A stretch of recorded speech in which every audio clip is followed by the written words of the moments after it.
Bien-aimés dans le Seigneur, je vous salue dans le précieux nom de Sa Majesté le Roi de gloire, Jésus-Christ de Nazareth. Que la grâce de Dieu, sa bonté et sa miséricorde vous accompagnent ce matin. Le Seigneur nous a permis pour que nous puissions parler de sa part. Et de ce que nous allons parler ce matin, le thème « Il y a un temps fixé pour Dieu ». Il y a un temps fixé pour Dieu. Nous allons prendre une portion des Écritures, c'est dans 2 Samuel chapitre 9. Nous allons lire du premier verset jusqu'au 3e verset et nous allons sauter jusqu'au verset 13. Je lis, David dit, « Reste-t-il encore quelqu'un de la maison de Saül pour que je lui fasse du bien à cause de Jonathan ?» Il y avait un serviteur de la maison de Saül nommé Tchiba que l'on fit venir auprès de David. Le roi lui dit, « Es-tu Tchiba ?» Il répondit, « Ton serviteur. » Au verset 3, le roi dit, « N'y a-t-il plus personne de la maison de Saül pour que j'agisse envers lui de la bonté de Dieu ?» Et Tchiba répondit au roi, « Il y a encore un fils de Jonathan perclus des pieds. » Au verset 13, nous allons lire, « Méphibosheth habitait à Jérusalem, car il mangeait toujours à la table du roi, il était boiteux des 2 pieds. » Frères et sœurs, nous allons, avant de commencer ce récit que nous venons de lire, nous allons d'abord comprendre le contexte de ces passages. Et pour comprendre le contexte de ces passages, ça se trouve dans 2 Samuel chapitre 5, au 8e verset, du premier verset jusqu'au 8e verset. Mais ce qui est important, c'est au verset 8. Nous voyons David qui va prendre le pouvoir parce que David est régné à Juda. Et maintenant, pour prendre tout Israël, il devait alors conquérir Jérusalem pour qu'il puisse prendre le contrôle de tout le pays. Mais il y avait une opposition et cette opposition venait des Jébusiens pour que David ne puisse pas prendre Jérusalem. Et parmi ces opposants, il y avait des aveugles, il y avait aussi des boiteux. Mais en fin de compte, David vécut ces opposants et il a pris le contrôle de tout Israël où il régna pendant 40 ans. Mais ce fait, avant que David ne puisse régner, David avait fait un décret royal disant « l'aveugle et le boiteux n'entreront point à Jérusalem. » Plus tard, nous voyons une personne qui fait exception à cette loi. Son nom s'appelle Méphibosheth. Méphibosheth était le fils de Jonathan et il était le petit-fils du roi Saül. Jonathan, de son vivant, avait fait une alliance avec David. C'est pourquoi David dit, et se souvient de cette alliance avec Jonathan, de ce que nous venons de lire au verset 9, il dit, y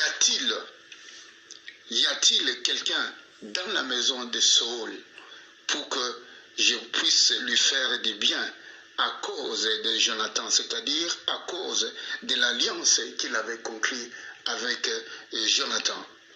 Bien-aimé dans le Seigneur, il n'y a aucun objectif de Dieu qui n'ait été rattaché à son temps de manifestation. Toute alliance authentique a son temps d'accomplissement.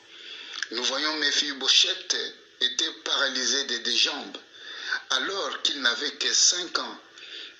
Il a été frappé par un malheur qui n'était pas nécessairement causé par lui et il est devenu un handicap à vie.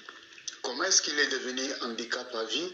Lorsque David a pris le pouvoir et la famille de Jonathan ou la famille de Saül a commencé à fuir. Et Jonathan avait fait donner une nourrice pour son fils Mephibosheth. Qu'est-ce qui s'est passé à ce moment-là? Il est tombé avec cet enfant. Lorsqu'il est tombé avec cet enfant, et cet enfant est devenu perclus des pieds, il ne pouvait pas marcher. Et cet enfant vivait à Lo-Debar. Malgré cet handicap bien-aimé, l'alliance conclue par son père lui a conféré le droit d'être à la table du roi David. Je voudrais dire à quelqu'un ce matin, l'alliance de Dieu avec vous sera manifestée au moment fixé, peu importe votre condition. Quand le temps fixé par Dieu pour la manifestation arrive, il se souvient d'abord de son alliance. Ça, c'est un. De deux, Dieu va tout faire pour trouver les bénéficiaires de l'alliance, peu importe où il peut se trouver. 3. Dieu identifie les bénéficiaires par son nom. Il ne fait aucune erreur car il s'agit de la manifestation de son alliance. 4. Dieu enrichit les bénéficiaires au-delà de toute attente humaine. Et nous voyons dans ce passage, David a déclaré que Mephibosheth mangera du pain à la table du roi. Et David a prononcé ces paroles 4 fois. Nous voyons au verset 7, au verset 10, au verset 11 et au verset 13. Frères et sœurs dans le Seigneur, le vrai amour ne consiste pas en sentiments, mais en actes. Agissez avec votre cœur comme David le fit. Alors, nous n'en sommes pas dignes. Dieu, par l'amour du Christ, nous a appelés à la gloire éternelle. Mephibosheth a vécu les restes de sa vie dans Jérusalem céleste. Mais toi et moi sommes déjà des citoyens de la Jérusalem céleste où nous demeurons toujours avec le Seigneur, si et seulement si nous marchons dans la crainte de Dieu. Je voudrais dire par là, bien-aimés, dans le Seigneur, vous qui m'écoutez ce matin, vous pouvez avoir des membres amputés. Cela ne constitue pas un blocage au destin d'un homme. Mais un esprit amputé est la fin du rêve d'un homme, même s'il a des membres bien portants. Si dans l'alliance avec Jonathan, l'alliance de Jonathan avec David, qu'est-ce que Jonathan a fait? Jonathan a donné son manteau, Jonathan a donné sa ceinture, Jonathan a donné son épée.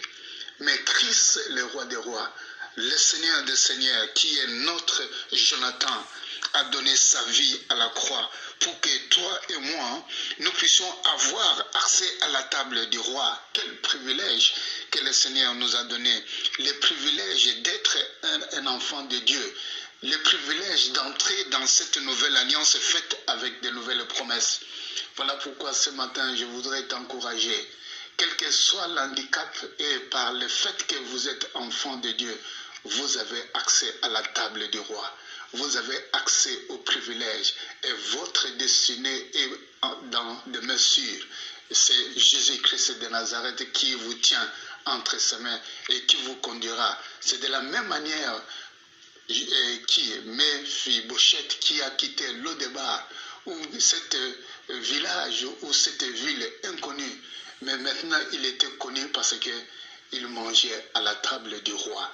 Et toi, par le fait que tu es devenu une nouvelle création, tu manges à la table du roi. Et Dieu te donne ce que tu as besoin en tout temps et en chaque moment. Voilà pourquoi je te dis, soyez fidèles et restez dans cette nouvelle alliance avec Dieu.